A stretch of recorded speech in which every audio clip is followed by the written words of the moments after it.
Почитувани граѓани, почитувани медиуми. Градоначалничката на ВМРО ДПМН, Данела Арсовска, наместо да ги зголеми, таа ги намалува парите за животна средина. И тоа за 3 пати помалку.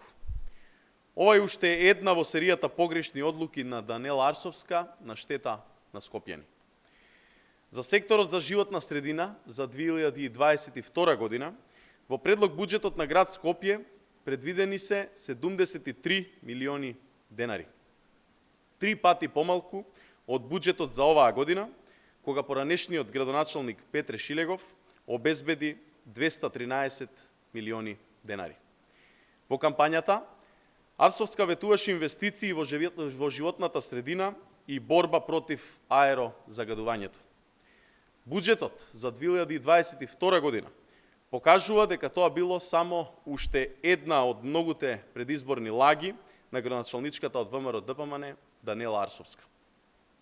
Намалувањето на средствата значи сериозен удар врз капацитетите кои се борат против загадувањето на животната средина.